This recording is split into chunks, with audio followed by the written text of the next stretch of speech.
From Social Prosperity Partners, this is Community Catalysts.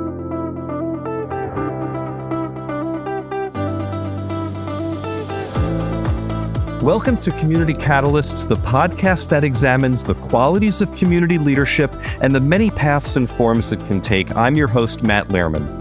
Whether you're a first-time listener or part of our growing community of local leaders, we're glad that you're here. Together, we explore stories and insights that inspire leaders to build trust, foster collaboration, and strengthen effective governance in their communities.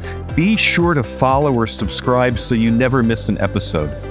Today, I'm thrilled to welcome Brian Vincent, the mayor of Farmville, Virginia, a historic town celebrated as America's oldest two-college town. Much like navigating a river's twists and turns, Farmville lies at the crossroads of pivotal chapters in American history, from the end of the Civil War to the dawn of the Civil Rights Movement. In our conversation, we'll explore how Mayor Vincent charts his own leadership journey, shaped by profound personal experiences and rooted in the guiding principles of Stoicism, a philosophy that acts as his compass, helping him steer through the rapids of public service and governance. Mayor Brian Vincent, good to see you again, and welcome to Community Catalysts. It's great to see you as well, and thank you for having me. It's a pleasure. Mayor, we should talk about how you and I came to know each other. You and I met at the Virginia Municipal League annual conference, and I don't remember, I've been there for the last 3 years. Were you there for all 3 years, or were you there just for the last 2 years as I think about it? I've been there for the last 3 years because I was on council prior to serving as mayor. Excellent. And we had a really interesting conversation this past year at the Virginia Mayor's Institute, the one day preceding the annual conference. And we talked a lot about mental health. We talked about how the leadership that mayors uniquely provide is really important. And you had some really interesting thoughts. I really want to ask you about all of that. But let me start with Farmville. Talk about the community you serve. For anyone who doesn't understand or doesn't know the state of Virginia, kind of paint the picture for us. Where's Farmville located? What kind of a community is it? Right. So geographically, dead center, middle of the state. We call it the heart of Virginia, appropriately. We're an hour south of Charlottesville, an hour west of the capital, Richmond, and an hour east of Lynchburg. So dead center in the middle. Farmville is a two-college town, so we've got Longwood University here in the middle of town, and then right on the outskirts is Hampton-Sydney College, all-male school with a deep, rich history as well. We have the civil rights dawn that started here, but before that, preceding that, was the end of the Civil War. The Civil War, we have the High Bridge here in Farmville. It's now a rail trail, what used to be the old railway. But the High Bridge, which is now the longest pedestrian recreation bridge in the state, was once a railroad bridge. And the Confederate Army was retreating across the bridge as Grant and the Union forces advanced. And they sought to blow the bridge to give themselves an opportunity to maybe get to Lynchburg and resupply. They failed to blow the bridge.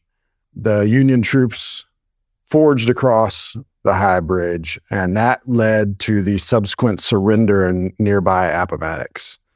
So we were there at the end of the Civil War, and then more relevant and recent would be the civil rights movement that dawned here when a young girl at the age of 16 named Barbara Johns staged a walkout to protest the separate and obviously unequal school system.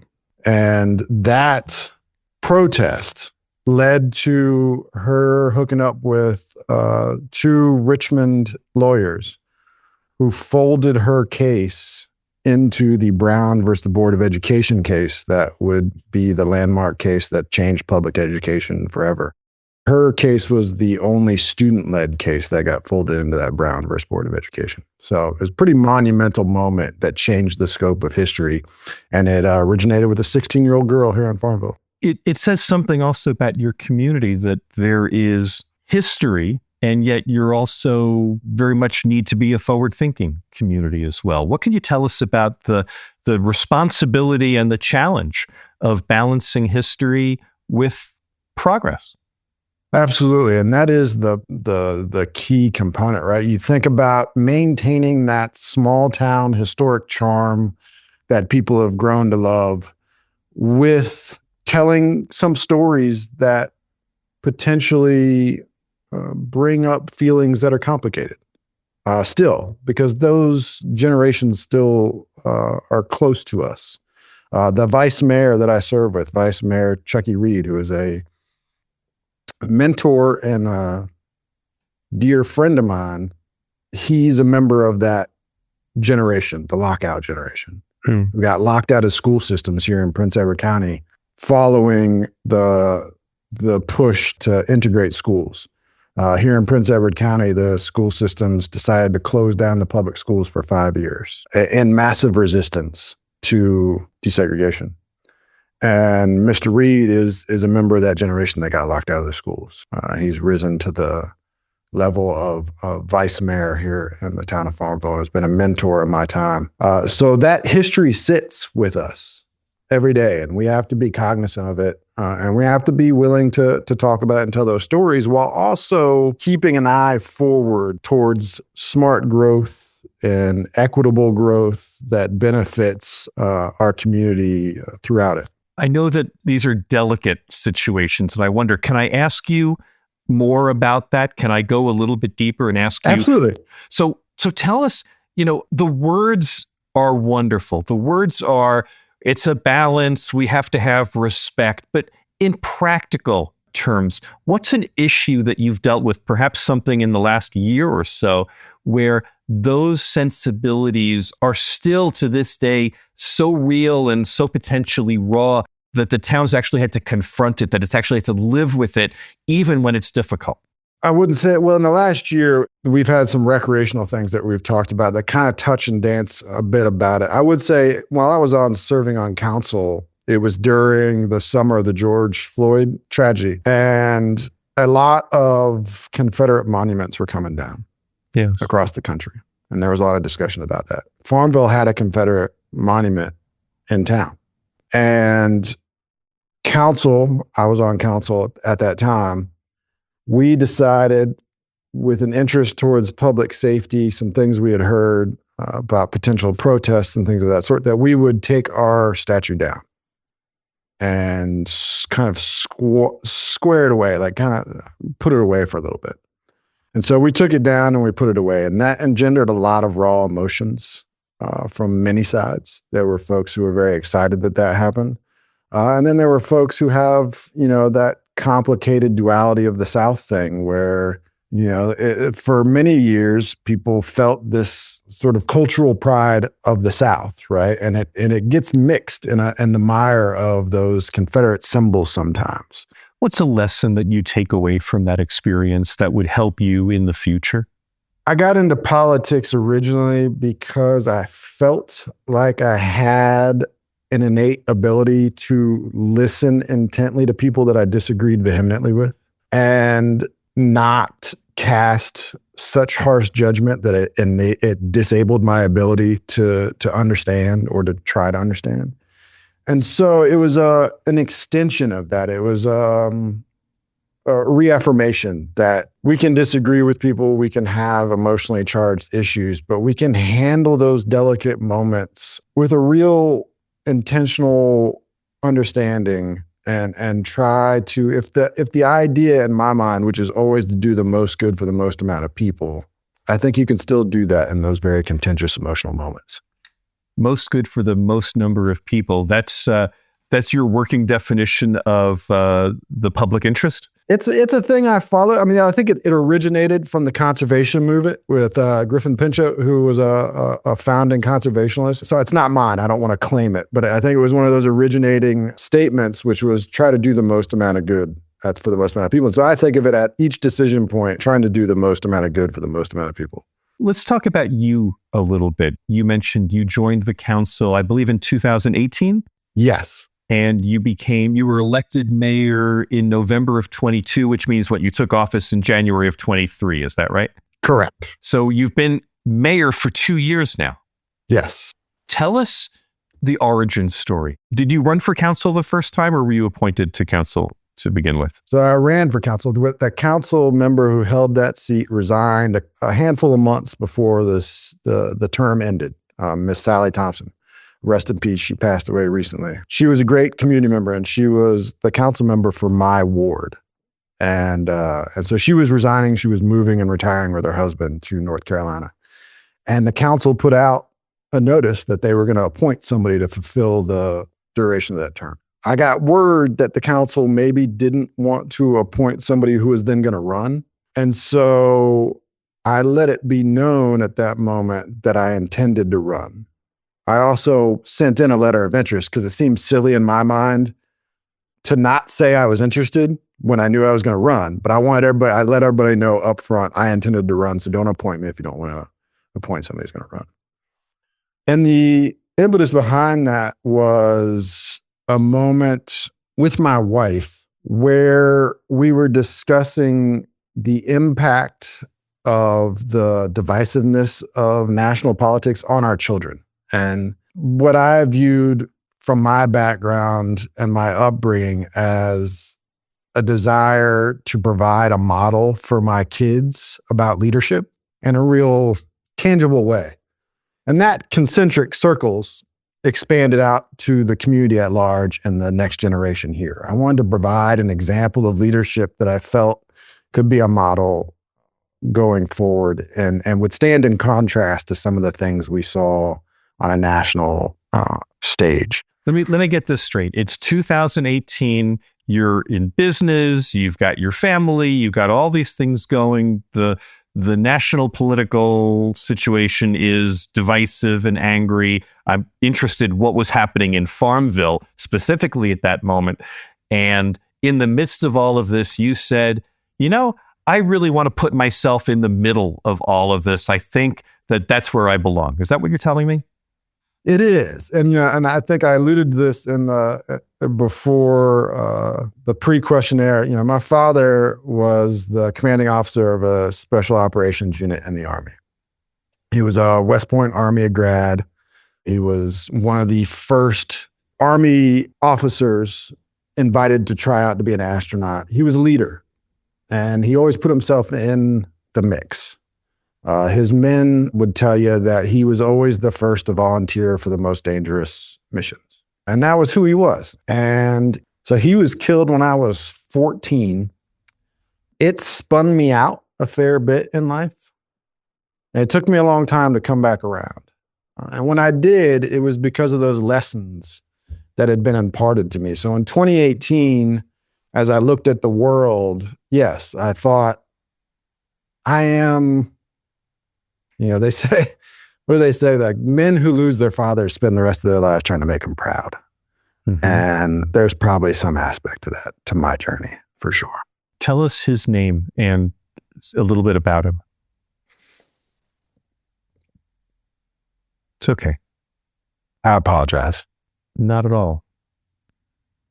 Let me just observe, his sacrifice has had a huge impact on your life, obviously. And it informs your approach to public service, which means that, the momentum that he put in place is still at work today. And that's a huge testament to him. If nothing else, it's important that we say his name and we honor him. I appreciate that. Lieutenant Colonel Rick Vincent, U.S. Army. He is interned at West Point Army Academy. And we celebrate him twice a year on his birthday and on the anniversary of his passing.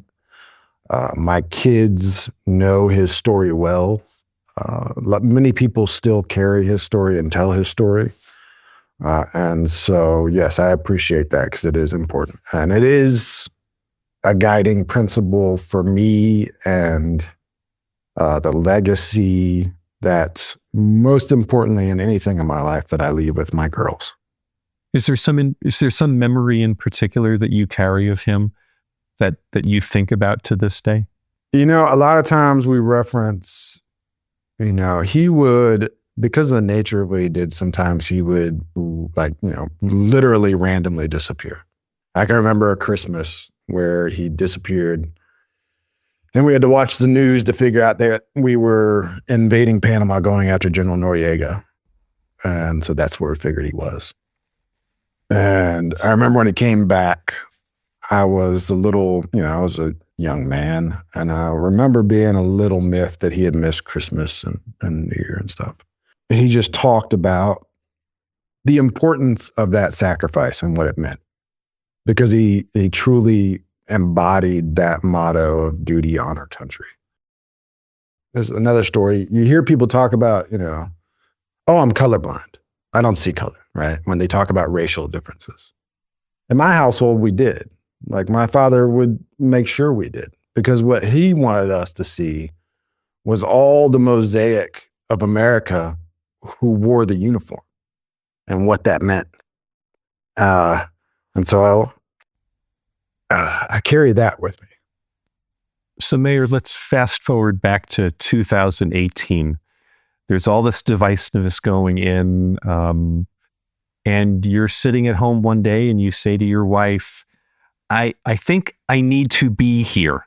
I need to get myself into the middle of it. What was the contribution that you expected you could make by getting involved? A lot of people will run away from confrontation and from all the disgruntlement that was going on. You ran toward it. Yeah, I think, and we might get to this, I think it was founded in that idea of service. As much as we try to eliminate ego and that sort of thing out of our lives, myself included, I had this belief in myself that I could enter the arena, maintain my sort of emotionally rational sense of things, Mm-hmm. and navigate it and navigate it in a way that hopefully impacted positively other people's views of it and the tenor of it, at least in my little world. And that's not to say that Farmville Council by any means was a wild and rowdy place, because it wasn't. But I wanted to make sure that I could do what part I could to continue to provide an example of steady leadership. So let's fast forward a little bit. You decided to run for mayor. You won the election for mayor in November 22. Tell us about the campaign itself. It sounds like the campaign was not the kind of noble, idealistic Jimmy Stewart movie kind of experience. Yeah, it was rough. When I first ran for council, nobody really knew who I was, right? I moved into a town where my wife's family had been in the area since 1898. So I joked that I ran for council just so people would know my name, as opposed to like just Harriet's husband. So I was a little known individual who ran for council, won one of the smaller wards, and then 4 years later decided I would run for mayor. And it felt, like a true calling. And when I announced my run for mayor, I announced pretty early because I wanted everybody to know that that was my intention, and I kind of wanted to set the stage.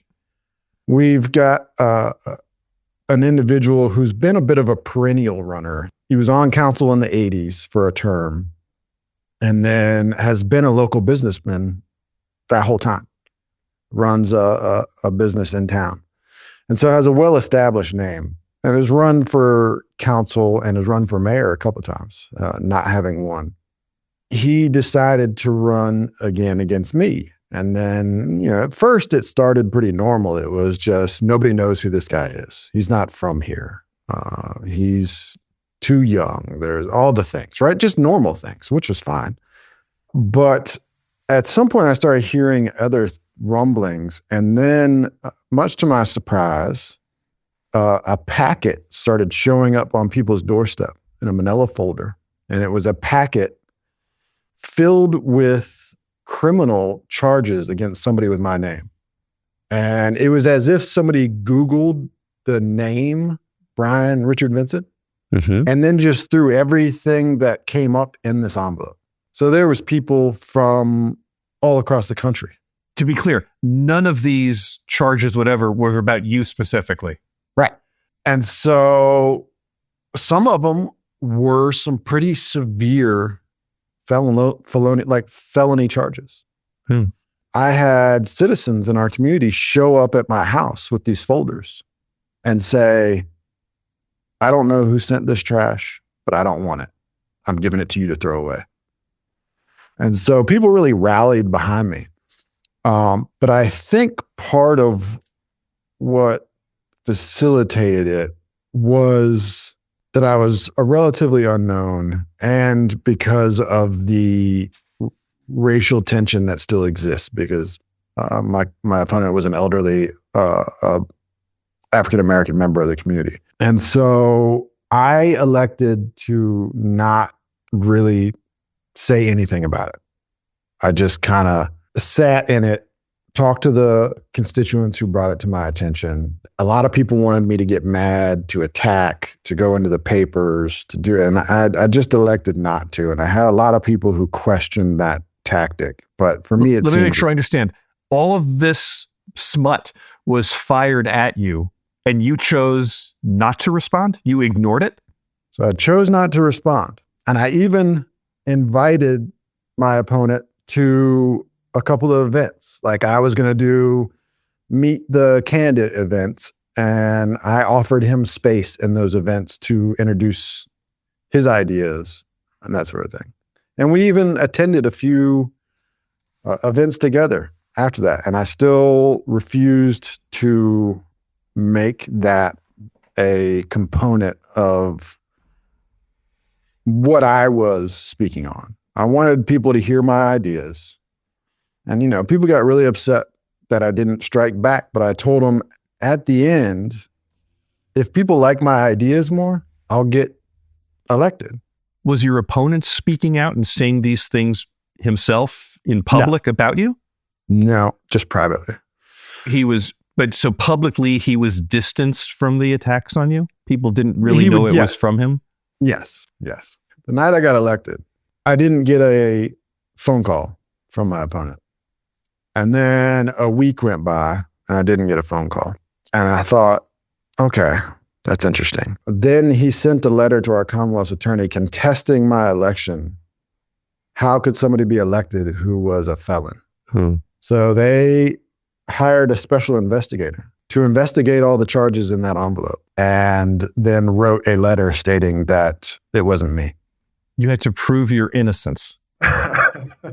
And so to this day, people are still, curious that I never struck back. I never hammered back hard. I never had anything to say about it. And it just goes, I think, to that principle of that Stoic operating system, right? You can control what you can control. And there's always going to be a lot of outside noise.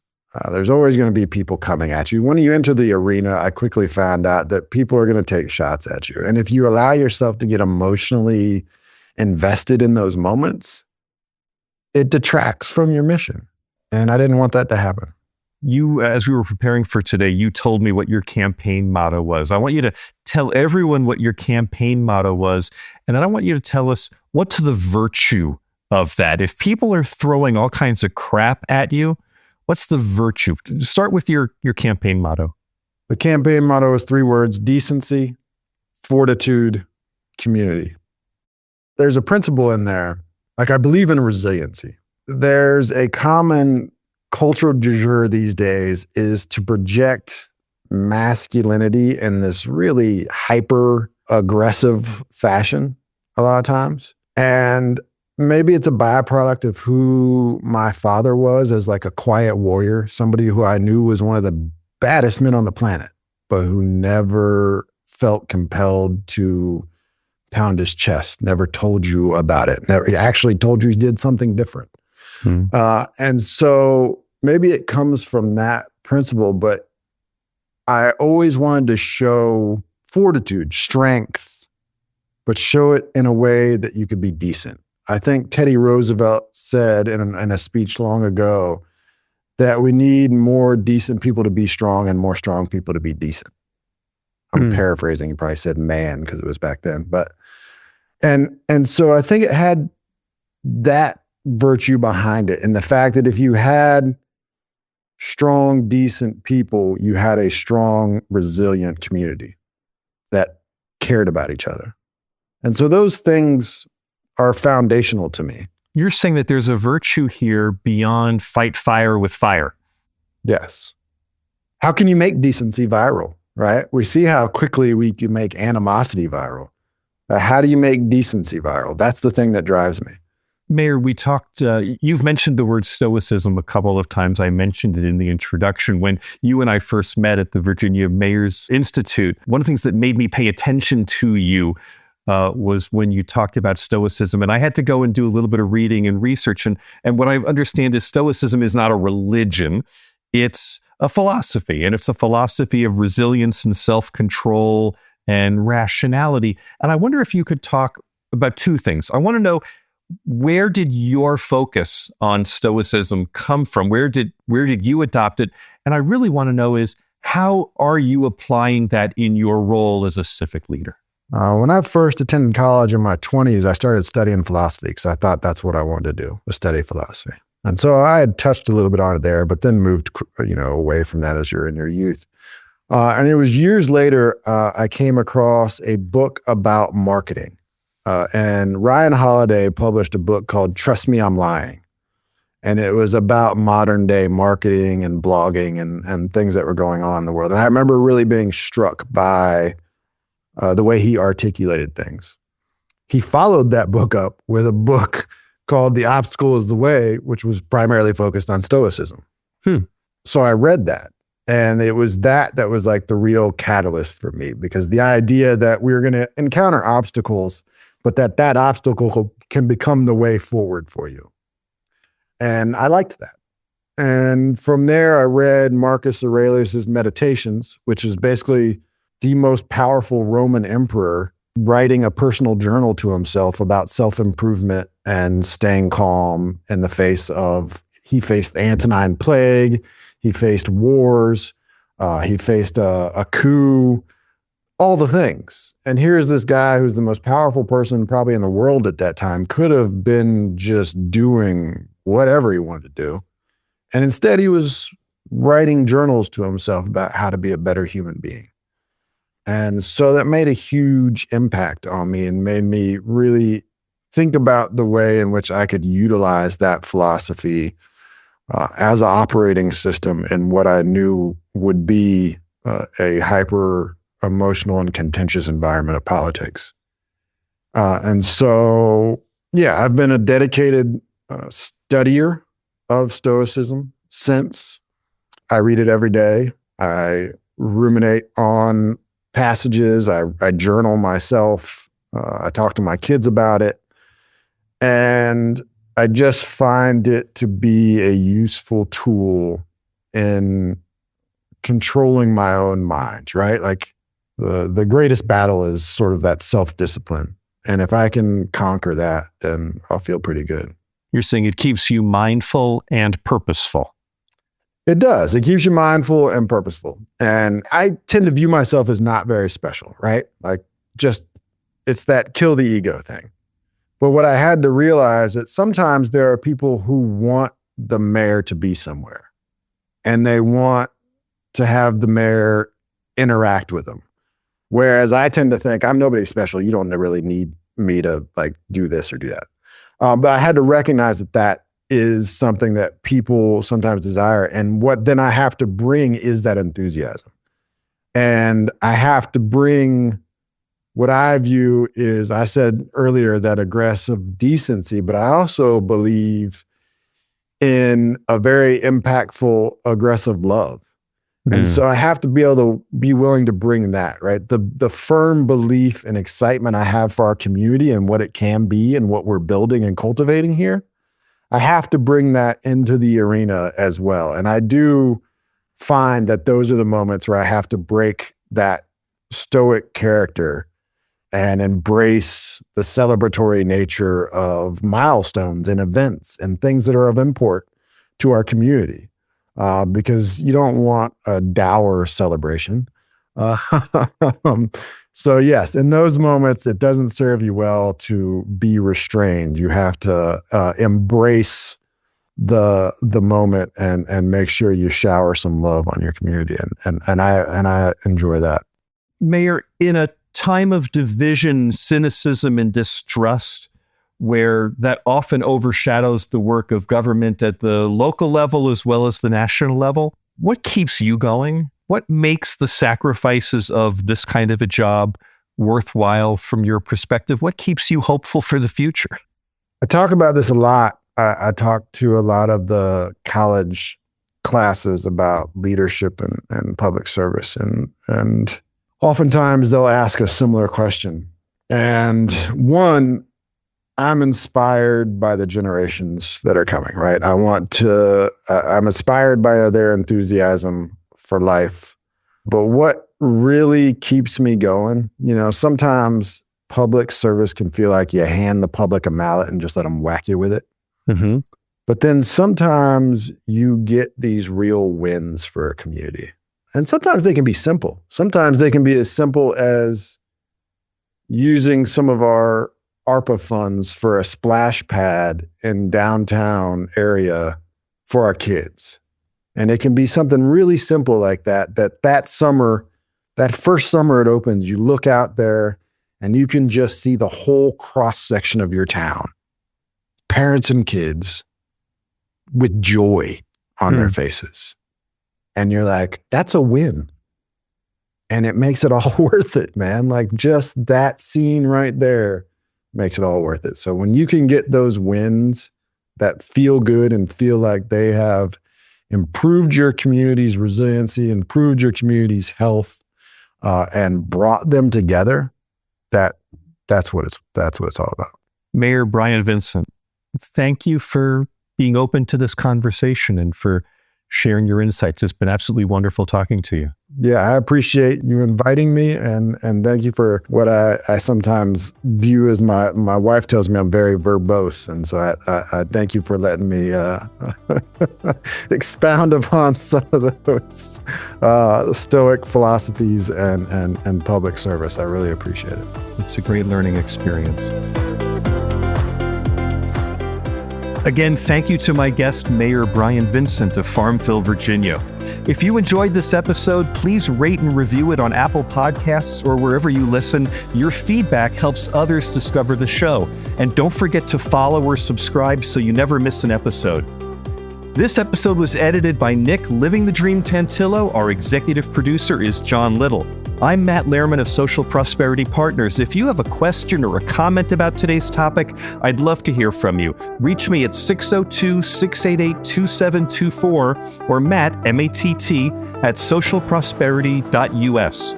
Do you have a story of lessons learned on your journey to leadership? Click the podcast guest link in the program notes. I'm always looking for instructive and inspiring voices to feature on the show.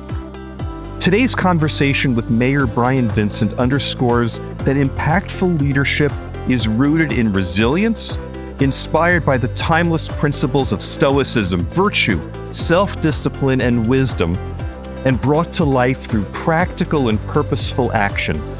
Let his insights inspire you to focus on what truly matters, build meaningful connections, and take purposeful steps to make your community even stronger and more resilient.